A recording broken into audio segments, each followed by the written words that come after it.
банан қосылған салат. Бұл ерекше салаттардың бірі болып саналады. Ең алдымен бізге керегі бұл жерде тауықтың еті алдын ала пісіріп турап қойдым. Одан соң сыр, майонез, банан, 2 жұмыртқа, помидор және де осындай ыдысымыз керек. Және де осындай моцарелла сырлары керек. Ең алдымен ыдысымызға осылай ұзыннан туралған біздің тауықтың етін салып аламыз. Барлығын салмаңыздар, жартысын ғана салып, шамалы тегістеп аламыз. Одан кейін майонезімізді дәл осылай арасына жағып шығамыз. Одан кейін сырымызды саламыз. Сырды да бәрін бірге салып жібермеңіздер, жарты бөлігін ғана салып шығамыз. Тағы да үстіне майонезімізді салып шығамыз. Одан кейін жұмыртқамызды ұзынан турап аламыз.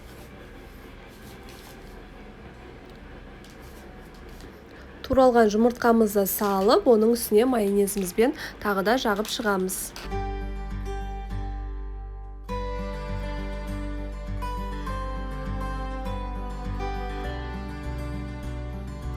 Тағы да қалған тауықтың етін салып, үстіне майонезімізді жағып, оның үстіне сырдың тағы да кішкене бөлігін саламыз. Тағы да майонезбен жағып шығамыз.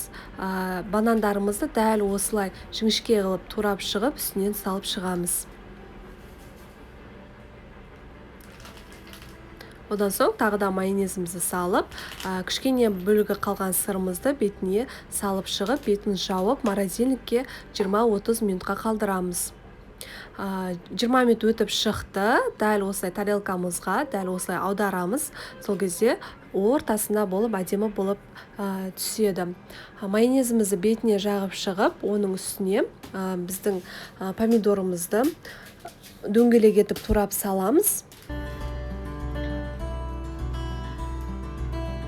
Одан соң ең соңғы рет майонезіміз тағы да бір рет жағып алып, біздің моцарелла сырларымызды екі ортасынан бөліп, үстіне қойып шығамыз. Әсемдігі ретінде сырмен әрлеп жіберсеңіздер де болады.